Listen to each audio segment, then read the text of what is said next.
Bismillahirrahmanirrahim. Assalamualaikum warahmatullahi wabarakatuh. Selamat datang di Rumor Sejuk Podcast Mandua Pesisir Selatan, rumah moderasi, sejuta edukasi dan penyejuk hati. Masya Allah. Kali ini bintang tamu kita salah seorang guru PL dan KKN juga sebenarnya ya, di Mandua Pesisir Selatan yang berasal dari UIN Imam Bonjol Padang. Sedikit perkenalan Pak Pren. Baik Ustaz. Bismillahirrahmanirrahim. Selamat siang Ustaz. Selamat siang. Ya. Baik, sedikit perkenalan dari Ananda kepada Ustaz. Dan kepada semua sebenarnya. Kepada semua penonton podcast Mandua Pesisir Selatan. Nama Pren Maidili, sekarang kuliah di Universitas Islam Negeri UIN Imam Bonjol Padang dengan Fakultas Tarbiyah dan Keguruan. Saat ini mengambil jurusan Pendidikan Bahasa Arab dan juga PL, dan terintegrasi juga dengan KKN-nya di Mandua Pesisir Selatan. Oke, alhamdulillah. Dan friend ini sudah berjalan berapa bulan? Kurang lebih Ustaz berjalan udah 4 bulan Ustaz. Oh ya, alhamdulillah. Berarti di sini ada beberapa orang, 7 ya? Ya, 7 Ustaz. 7 orang. Iya. Selain KKN, selain PL berarti ada KKN juga. Ada Ustaz. Berarti program PPL-nya sekarang memang disatukan semuanya ya? Memang disatukan Ustaz. Namun dipisahnya gini Ustaz, untuk PPL-nya itu terhitung dari proses belajar mengajarnya. Oh, jam berarti? Jam. Tapi kalau KKN itu diambil dari ekstra yang ada di sekolahnya Ustaz. Oh iya gitu. Oke. Kita coba bertanya-tanya gini, pandangan anak, pandangan calon guru baru ya. Berarti iya, calon guru kan. Insyaallah. Sebagai guru itu, tujuan guru mengajar itu menurut Pren apa? Menurut Pren, tujuan guru mengajar itu yang pertama kali, ini menurut Pren. Iya, menurut pandangan Pren. Kenapa Pren milih jadi guru itu? Pandangannya apa? Pandangannya sebenarnya dari mulai tingkat MTS dulu Ustaz, udah senang aja untuk mengajar itu Ustaz. Iya. Dan sampai saat ini juga senang mengajar. Dan salah satu menurut Pren tujuan seorang guru itu mengajar, yang pertama kali itu seorang guru itu mendidik bagaimana tata krama seorang peserta didik itu dengan orang banyak. Itu yang pertama. Kalau dalam Islam kan adabnya Ustaz, akhlaknya. Itu yang pertama. Yang kedua,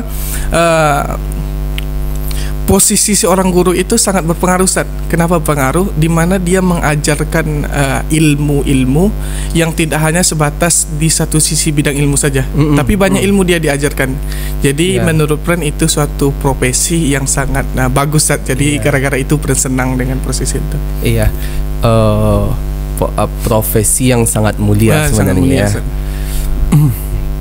Dan menurut Pren, seberapa penting orang itu menuntut ilmu, apalagi kuliah? Kalau biasanya SMA kan semua orang sekarang atau semua anak sekarang sudah SMA gitu semua. Dan jarang sekali anak-anak di sekitar kita yang tidak tamat SMA. Untuk kuliah seberapa penting menurut Pren? Menurut Pren sangat penting Ustaz, karena pendidikan itu mesti ada dalam diri seseorang. Kenapa? Tunggu, untuk cari pekerjaan atau tidak?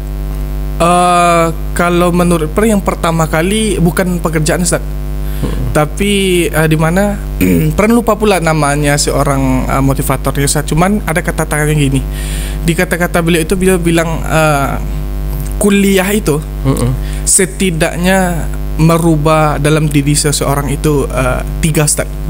Yang pertama ia rubah itu adalah cara pola pikirnya. Iya. Orang yang berpendidikan dengan orang yang tidak berpendidikan pola pikirnya beda. Berbeda ya. Apalagi orang yang sudah sampai ke jenjang kuliahan Ustaz, pasti jauh beda. Yang kedua, dari lisan tutur katanya.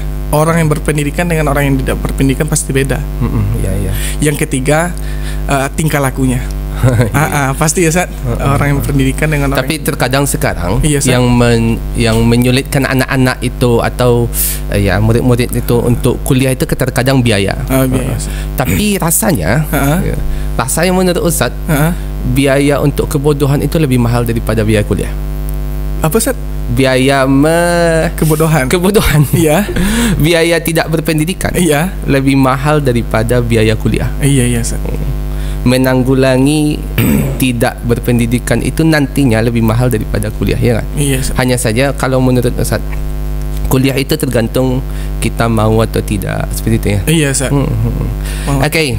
Sekarang kan kalau mahasiswa kan punya idealis tersendiri, maksudnya kalau saya ngajar saya inginnya seperti ini gitu.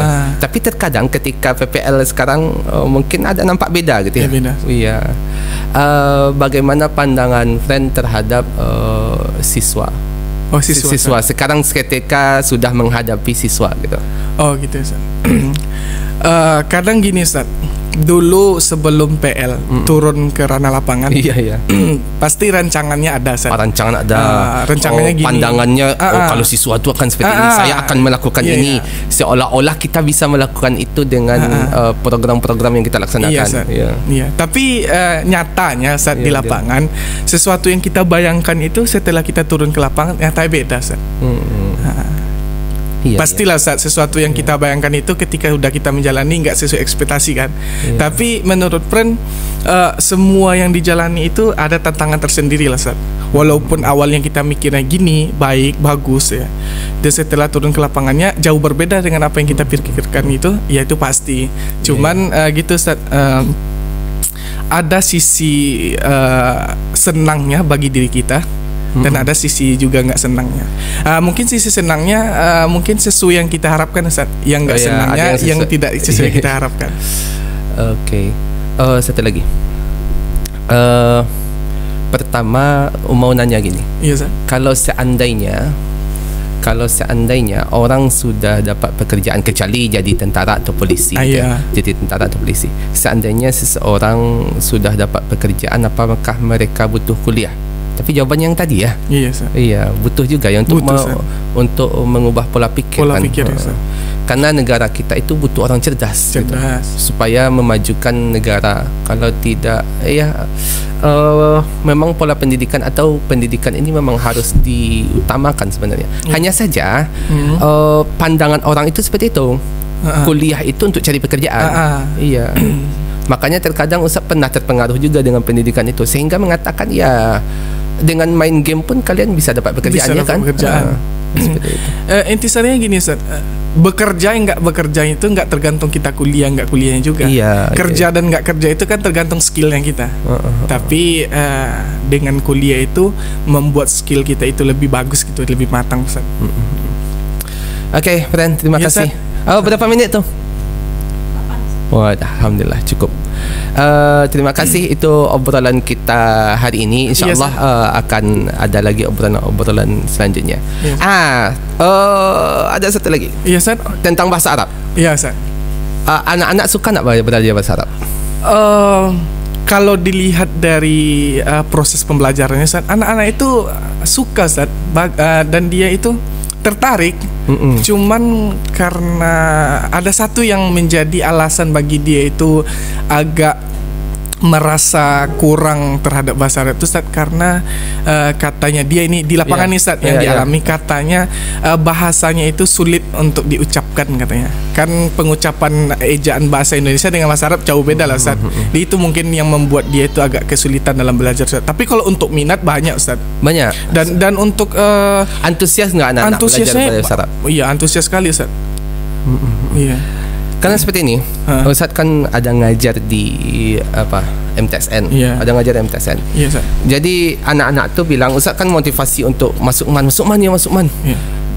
Mereka bilang kayak gini, ada bahasa Arab nak, Ustaz? Aduh, ni awak nak suka belajar bahasa Arab, Ustaz. Awak nak suka belajar bahasa Arab tu. Akhirnya Ustaz tanya, kau nak suka kalau belajar bahasa Arab? Kau nak suka kalau belajar bahasa Arab? Guru pemberang di situ. Tapi karena itu sebenarnya anak-anak itu hal yang mungkin menurut Ustaz yang harus yang penting kita tanamkan sebagai seorang guru. Yang pertama itu bagaimana murid itu mencintai kita. Iya. Kalau sudah tidak cinta kepada kita memang susah. Memang susah. Ketika itu saya tanya, "Ba anda suka kelam belajar bahasa Arab?" "Kami nak belajar bahasa Arab sih, kau nak ngerti tu. Ibu pemberang-pemberang tari, berang-berang tari ni muak belajar bahasa Arab." Sehingga dalam mindset mereka bahasa Arab tu sulit gitu. Okey, itu obrolan singkat kita pada pagi ini. Mudah-mudahan tinggal berapa bulan lagi? 3 bulan lagi ya? Tinggal 1 bulan lebih lah, 1,5. Oh, sampai Desember. Sampai Desember awal, Ustaz. Oh, sampai Desember awal. Habis Desembernya. Oh, okay. Semoga sukses kuliahnya. Amin. Dan semoga cepat wisuda. Amin. InsyaAllah pada podcast selanjutnya kita minta yang lainnya. Siapa kira-kira? Menurut Pren bagusnya Ustaz. Sekarang kan anggota PL-nya di sini kan 7 orang Ustaz. 7 orang. Siapa lagi yang kita undang? 5-nya cewek, yang 2-nya kan cowok Ustaz. Sekarang udah ada perwakilan cowoknya Ustaz. Kalau bisa nanti kita ajak yang ceweknya ya. Siapa? Kalau menurut Pren sih Ustaz, bagusnya si Mufidah Ustaz. Undang nanti Mufidah ya. Oke, terima kasih Pren. Iya Ustaz, sama-sama Ustaz. Makasih juga Ustaz telah diundang ke sini. Iya. Itu obrolan singkat kita di Rumor Sejuk hari ini. Semoga bermanfaat dan bisa diambil faedah insyaAllah. Oke, terima kasih. Assalamualaikum warahmatullahi wabarakatuh.